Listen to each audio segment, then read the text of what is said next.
আজকের ক্লাসে আমরা নারী পুরুষ সমতা সম্পর্কে জানব। সমাজের উন্নয়নে নারী ও পুরুষ উভয়ের সমান ভূমিকা কতটা গুরুত্বপূর্ণ তা বুঝব।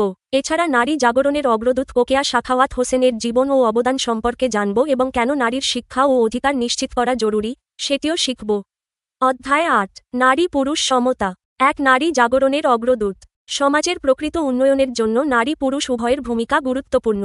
নারী পুরুষ সমান অংশগ্রহণ এবং সমান অধিকার ভোগ করতে না পারলে দেশের উন্নয়ন বাধাগ্রস্ত হয়। এই প্রসঙ্গে কবি কাজী নজরুল ইসলাম বলেছেন, বিশ্বে যা কিছু মহান সৃষ্টি চিরকল্যাণকর, অর্ধেক তার করিয়াছে নারী, অর্ধেক তার নর। এদেশে নারীর অধিকার প্রতিষ্ঠায় সমাজকে সচেতন করতে অসামান্য অবদান রাখেন রোকেয়া সাখাওয়াত হোসেন। তিনি মনে করতেন নারী পুরুষের মধ্যে বিভাজন নয় বরং সহযোগিতা প্রয়োজন। নারী জাগরণের অগ্রদূত রোকেয়া সাখাওয়াত হোসেন 1880 সালের 9ই ডিসেম্বর রংপুরে জন্মগ্রহণ করেন। রোকেয়ার শিক্ষার প্রতি অসীম অনুরাগ ছিল। তিনি নারী শিক্ষার বিষয়ে সমাজে অসামান্য অবদান রাখেন। 1909 সালে তিনি ভাগলপুরে একটি বালিকা বিদ্যালয় প্রতিষ্ঠা করেন। বিদ্যালয়টি পরে কলকাতায় স্থানান্তর করা হয়। 1932 সালের 9ই ডিসেম্বর এই মহিয়সী নারী মৃত্যুবরণ করেন। তিনি আজীবন নারী শিক্ষার অগ্রগতির জন্য চেষ্টা চালিয়ে গেছেন। রোকেয়া স্মরণে বাংলাদেশে প্রতিবছর 9ই ডিসেম্বর সরকারিভাবে রোকেয়া দিবস পালন করা হয়। তার অক্লান্ত পরিশ্রমের ফলে মেয়েরা ধীরে ধীরে শিক্ষার আলো পেতে থাকে। নারী পুরুষ সমতা। সমাজের উন্নয়নের জন্য নারী ও পুরুষের সমান অংশগ্রহণ ও অধিকার অত্যন্ত গুরুত্বপূর্ণ। যদি নারী পুরুষ সমান সুযোগ না পায় তবে দেশের সার্বিক উন্নয়ন বাধাগ্রস্ত হয়। কাজী নজরুল ইসলামের কথায়, বিশ্বে যা কিছু মহান সৃষ্টি চিরকল্যাণকর, অর্ধেক তার করিয়াছে নারী, অর্ধেক তার নর। এই কথায় বোঝানো হয়েছে নারীর অবদান ছাড়া মানবজাতির কোনো উন্নয়ন সম্পূর্ণ নয়। রোকেয়া সাখাওয়াত হোসেন, নারী জাগরণের অগ্রদূত। রোকেয়া সাখাওয়াত হোসেন, জন্ম 9ই ডিসেম্বর 1880, রংপুর। মতবাদ, নারী পুরুষের মধ্যে বিভাজন নয়, সহযোগিতা প্রয়োজন। শিক্ষা কার্যক্রম, নারী শিক্ষার প্রতি আগ্রহ ও প্রচেষ্টা।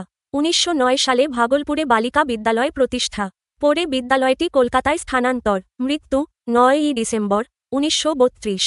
উপলক্ষ, বাংলাদেশে প্রতিবছর 9ই ডিসেম্বর রোকেয়া দিবস পালিত হয়। রোকেয়ার অক্লান্ত পরিশ্রমের ফলে মেয়েরা শিক্ষার আলোতে ধীরে ধীরে এগোতে পারে। তিনি নারীর অধিকার ও শিক্ষার প্রসারে এক অবিস্মরণীয় ভূমিকা রেখেছেন। এসো বলি। নিচের ছকটিতে প্রাথমিক বিদ্যালয়ের ছাত্র ছাত্রীর অনুপাত দেওয়া আছে। শ্রেণীকক্ষে শিক্ষকের সহায়তায় বিষয়গুলো আলোচনা করো। ছাত্রী ছাত্র ভর্তি 84%, 81%। ঝরে পড়া 34%, 32%। পঞ্চম শ্রেণী উত্তীর্ণ কিন্তু ফলাফল ভালো নয় 28%, 25%। ভালো ফলাফল নিয়ে পঞ্চম শ্রেণী উত্তীর্ণ 28%, 28%। ভর্তি, ছাত্রীদের ভর্তি 84%, ছাত্রদের 81%। অর্থাৎ প্রাথমিক পর্যায়ে মেয়েদের অংশগ্রহণ ছেলে ছাত্র তুলনায় সামান্য বেশি। ঝরে পড়া ড্রপ আউট, ছাত্রীদের 34%, ছাত্রদের 32% ঝরে পড়ে। ঝরে পড়ার হার দুপক্ষেই প্রায় সমান, তবে মেয়েদের একটু বেশি। এর কারণ সামাজিক, অর্থনৈতিক বা পারিবারিক হতে পারে। পঞ্চম শ্রেণী উত্তীর্ণ কিন্তু ফলাফল ভালো নয়। ছাত্রী 28%, ছাত্র 25%। কিছু শিক্ষার্থী পঞ্চম শ্রেণী পার হয় কিন্তু পড়াশোনায় ভালো ফলাফল পান না।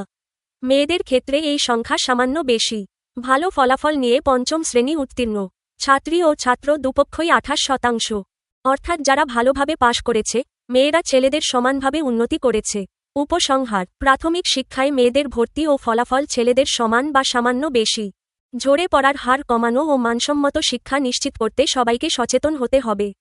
মেয়েদের শিক্ষা সমানভাবে নিশ্চিত করা দেশের উন্নয়নে গুরুত্বপূর্ণ। এসো লিখি। নারীদের জন্য কমপক্ষে প্রাথমিক শিক্ষার প্রয়োজনীয়তা সম্পর্কে একটি অনুচ্ছেদ লেখো। এখানে একটি সংক্ষিপ্ত এবং প্রাঞ্জল অনুচ্ছেদ দেওয়া হল। নারীদের জন্য কমপক্ষে প্রাথমিক শিক্ষা অপরিহার্য। প্রাথমিক শিক্ষা মেয়েদের বুদ্ধি ও জ্ঞান বৃদ্ধি করে, তাদের সচেতন নাগরিক হিসেবে গড়ে তোলে এবং সমাজে সমানভাবে অংশগ্রহণের সুযোগ প্রদান করে। শিক্ষিত নারী তার পরিবার ও সমাজকে সঠিক পথে পরিচালনা করতে পারে। শিশুরা ভালো শিক্ষায় বেড়ে ওঠে এবং পরিবারে স্বাস্থ্য ও সঠিক অভ্যাস নিশ্চিত হয়। এছাড়া প্রাথমিক শিক্ষা নারীদের আত্মবিশ্বাসী ও স্বাধীন করে, যা তাদের জীবনে বিভিন্ন ক্ষেত্রে সক্ষমতা বৃদ্ধি করে। তাই সমাজ ও দেশের উন্নয়নের জন্য প্রতিটি মেয়েকে কমপক্ষে প্রাথমিক শিক্ষা নিশ্চিত করা খুবই গুরুত্বপূর্ণ। ছাত্র ছাত্রীরা একত্রে শ্রেণীতে কাজ করছে। আরও কিছু করি। অন্তত মাধ্যমিক পর্যায় পর্যন্ত মেয়েদের কেন পড়াশোনা চালিয়ে যাওয়া উচিত তা লেখো। এখানে একটি সুসংগঠিত অনুচ্ছেদ দেওয়া হল। মেয়েদের অন্তত মাধ্যমিক পর্যায় পর্যন্ত পড়াশোনা চালিয়ে যাওয়াটা অত্যন্ত গুরুত্বপূর্ণ। মাধ্যমিক শিক্ষা মেয়েদের জ্ঞান, দক্ষতা এবং আত্মবিশ্বাস বৃদ্ধি করে। শিক্ষিত নারী সমাজে নিজের অধিকার ও দায়িত্ব বুঝে সচেতনভাবে কাজ করতে পারে। এছাড়া মাধ্যমিক পর্যায়ের শিক্ষা মেয়েদের ভবিষ্যতের ক্যারিয়ার ও জীবিকার সুযোগ বৃদ্ধি করে। পরিবার ও সমাজকে সচেতন ও উন্নত করার ক্ষমতা দেয়। পড়াশোনা শেষ করা মেয়েরা সামাজিক সমস্যা, স্বাস্থ্য ও অর্থনৈতিক বিষয়ে সঠিক সিদ্ধান্ত নিতে সক্ষম হয়। তাই প্রতিটি মেয়েকে অন্তত মাধ্যমিক পর্যায় পর্যন্ত শিক্ষিত করা দেশের সার্বিক উন্নয়নের জন্য অপরিহার্য। ঘ. যাচাই করি। উপযুক্ত শব্দ দিয়ে শূন্যস্থান পূরণ করো। বেগম রোকেয়া নারী জাগরণের উদাহরণ সৃষ্টি করে গেছেন। 2 আন্তর্জাতিক নারী দিবস। 8ই মার্চ আন্তর্জাতিক নারী দিবস। বিশ্বজুড়ে 8ই মার্চকে আন্তর্জাতিক নারী দিবস হিসেবে পালন করা হয়। কিভাবে নারী দিবস পালন করা শুরু হয়েছিল? 1857 সালের 8ই মার্চ নিউ ইয়র্ক শহরের একটি পোশাক কারখানায় নারী পোশাক শ্রমিকেরা ন্যায্য মজুরি ও শ্রমের দাবিতে আন্দোলন করেন। এই আন্দোলনে পুলিশ নির্যাতন চালায় এবং অনেককে গ্রেফতার করে। 1908 সালের একই দিনে নিউ ইয়র্কে পোশাক শ্রমিক ইউনিয়নের নারীরা আরেকটি প্রতিবাদ সমাবেশ করেন। 14 দিন ধরে এই প্রতিবাদ চলে এবং এতে প্রায় 20,000 নারী শ্রমিক অংশগ্রহণ করেন। কর্মক্ষেত্রে অতিরিক্ত শ্রম এবং শিশুশ্রম বন্ধের দাবিতে তারা এই আন্দোলন করেন। 1910 সালে জার্মান সমাজতাত্ত্বিক ক্লারা জেটকিন নারীর ভোটাধিকার এবং একটি নারী দিবস ঘোষণার দাবি জানান। 1913 সালে রাশিয়ায় নারীরা ফেব্রুয়ারি মাসের শেষ রবিবার নারী দিবস হিসেবে পালন করে। 1977 সালে জাতিসংঘ 8ই মার্চকে আন্তর্জাতিক নারী দিবস হিসেবে পালনের ঘোষণা দেয়। এই দিনটিতে নারীর অধিকার নিশ্চিত করাসহ নানা বিষয়ে সচেতনতা বাড়ানোর চেষ্টা করা হয়। 8ই মার্চ আন্তর্জাতিক নারী দিবস উদযাপন ও ইতিহাস। 1857 নিউ ইয়র্কের একটি পোশাক কারখানায় নারী শ্রমিকেরা ন্যায্য মজুরি ও শ্রমের শর্তের জন্য প্রতিবাদ করে। পুলিশ এই আন্দোলন দমন করে এবং অনেককে গ্রেফতার করে। 1908 একই দিনে নারীরা পুনরায় প্রতিবাদ সমাবেশ করে, এতে প্রায় 20,000 নারী শ্রমিক অংশ নেয়। তারা অতিরিক্ত শ্রম এবং শিশুশ্রম বন্ধের দাবিতে আন্দোলন করে। 1910 জার্মান সমাজতাত্ত্বিক ক্লারা জেটকিন নারীর ভোটাধিকার ও একটি নারী দিবস পালনের প্রস্তাব দেন। 1913 রাশিয়ায় নারীরা ফেব্রুয়ারি মাসের শেষ রবিবার নারী দিবস হিসেবে পালন শুরু করে। 1977 জাতিসংঘ 8ই মার্চকে আন্তর্জাতিক নারী দিবস হিসেবে ঘোষণার সিদ্ধান্ত নেয়। উদ্দেশ্য: নারীর অধিকার নিশ্চিত করা, সমাজে নারী শিক্ষার ও সমতার বিষয়ে সচেতনতা বৃদ্ধি করা, লিঙ্গ বৈষম্য দূর করার প্রচেষ্টা চালানো। ক. এসো বলি। এখানে বাংলাদেশে আন্তর্জাতিক নারী দিবসের একটি আয়োজনের ঘোষণা আছে। এখান থেকে তোমরা কি প্রত্যাশা কর তা শিক্ষকের সহায়তায় আলোচনা করো। দৈনন্দিন জীবনের সকল স্তরে নারীর সমতার দাবিকে প্রতিষ্ঠিত করতে বিশ্বব্যাপী উৎসাহমূলক পরিবর্তন এর দাবি জানানো হচ্ছে। নারী পুরুষ সমতার অনগ্রসরতাকে চ্যালেঞ্জ করে ইতিবাচক পরিবর্তন নিয়ে আসাই আমাদের কাম্য। নারীর অধিকার সম্পর্কে সচেতনতা। অনুষ্ঠানে বক্তৃতা, আলোচনা বা স্লাইড প্রদর্শন মাধ্যমে শিক্ষার্থীরা নারী পুরুষ সমতা ও নারীর অধিকার সম্পর্কে জানবে। শিক্ষা ও প্রেরণা। বিভিন্ন নারী শিক্ষার্থী বা সফল নারীর অভিজ্ঞতা শেয়ার করা হতে পারে। এটি মেয়েদের পড়াশোনা ও স্বপ্ন পূরণের জন্য প্রেরণা যোগাবে। সৃজনশীল কার্যক্রম, চিত্রাঙ্কন, রচনা প্রতিযোগিতা, নাটক বা আবৃত্তি অনুষ্ঠান হতে পারে। এতে শিক্ষার্থীরা নারী সমতার গুরুত্ব মজবুতভাবে উপলব্ধি করবে। সমাজে ইতিবাচক বার্তা। অনুষ্ঠানটি সমাজে নারী শিক্ষার গুরুত্ব ও লিঙ্গ সমতার বার্তা প্রচারের সুযোগ হিসেবে কাজ করবে। সহযোগিতা ও অংশগ্রহণ। ছাত্রছাত্রীরা একসাথে অংশগ্রহণ করে দলবদ্ধভাবে শিখবে এবং নারীর প্রতি সম্মান ও সহমর্মিতা বৃদ্ধি পাবে। খ. এসো লিখি। আন্তর্জাতিক নারী দিবসের ইতিহাস নিয়ে একটি ঘটনাপঞ্জি তৈরি করো। আন্তর্জাতিক নারী দিবসের ইতিহাস ঘটনাপঞ্জি। 1857 নিউ ইয়র্কে একটি পোশাক কারখানায় নারী শ্রমিকেরা ন্যায্য মজুরি ও শ্রমের শর্তের জন্য প্রতিবাদ করে। 1908 নিউ ইয়র্কে 20,000 নারী শ্রমিক একত্রিত হয়ে অতিরিক্ত শ্রম ও শিশুশ্রম বন্ধের দাবিতে আন্দোলন করে। 1910 জার্মান সমাজতাত্ত্বিক ক্লারা জেটকিন নারীর ভোটাধিকার ও নারী দিবস পালন প্রস্তাব করেন। 1913 রাশিয়ায় নারীরা ফেব্রুয়ারি মাসের শেষ রবিবার নারী দিবস হিসেবে পালন শুরু করে। 1977 জাতিসংঘ 8ই মার্চকে আন্তর্জাতিক নারী দিবস হিসেবে ঘোষণা করে। গ. আরও কিছু করি। আগামী 8ই মার্চ তারিখে নারী দিবস উপলক্ষে তোমাদের বিদ্যালয়ে একটি অনুষ্ঠানের পরিকল্পনা করো। এই উপলক্ষে পোস্টার তৈরি করো এবং সম্ভব হলে কর্মস্থলে নারী অধিকার বিষয়ে বক্তৃতা দেওয়ার জন্য স্থানীয় কোনো বিশিষ্ট ব্যক্তিকে আমন্ত্রণ জানাও। 1. অনুষ্ঠানের পরিকল্পনা। উদ্দেশ্য: নারী অধিকার ও লিঙ্গ সমতা সম্পর্কে সচেতনতা বৃদ্ধি।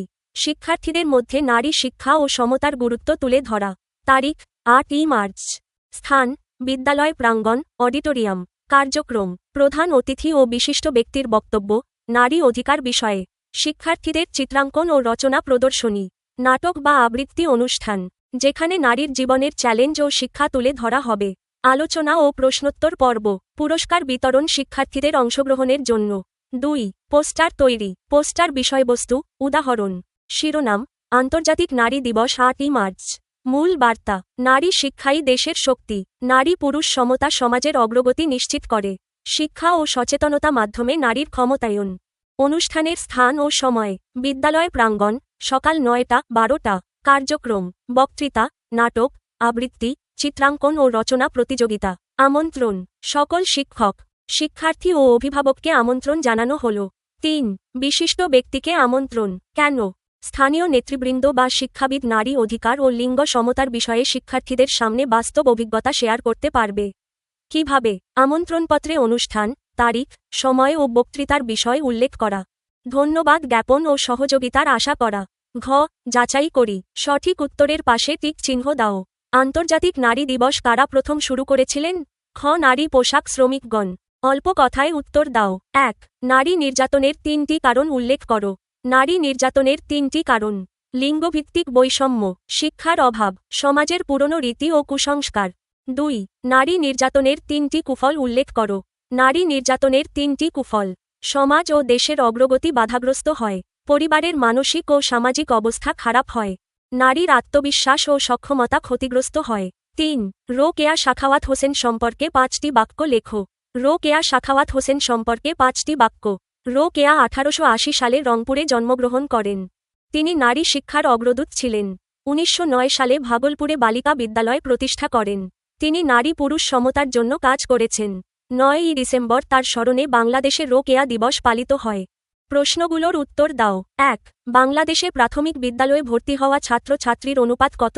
বাংলাদেশে প্রাথমিক বিদ্যালয়ে ভর্তি হওয়া ছাত্র-ছাত্রীর অনুপাত: ছাত্রী 84%, ছাত্র 81%। 2. বাংলাদেশে প্রাথমিক শিক্ষা সফলভাবে সমাপ্ত করে এমন ছাত্র-ছাত্রীর অনুপাত কত? বাংলাদেশে প্রাথমিক শিক্ষা সফলভাবে সমাপ্ত করে এমন ছাত্র-ছাত্রীর অনুপাত: ভালো ফলাফল নিয়ে পঞ্চম শ্রেণী উত্তীর্ণ, ছাত্রী 28%, ছাত্র 28%। 3. আন্তর্জাতিক নারী দিবসের তাৎপর্য কী? নারীর অধিকার নিশ্চিত করা, সমতার সচেতনতা বৃদ্ধি করা এবং সমাজে লিঙ্গ বৈষম্য দূর করার প্রচেষ্টা চালানো। আপনারা আমাদের ভুলগুলো কমেন্টে জানাতে পারেন। যদি উপকৃত হন, তবে সাবস্ক্রাইব করুন, ভিডিওটি শেয়ার করুন এবং বন্ধুদের সঙ্গে জানিয়ে দিন।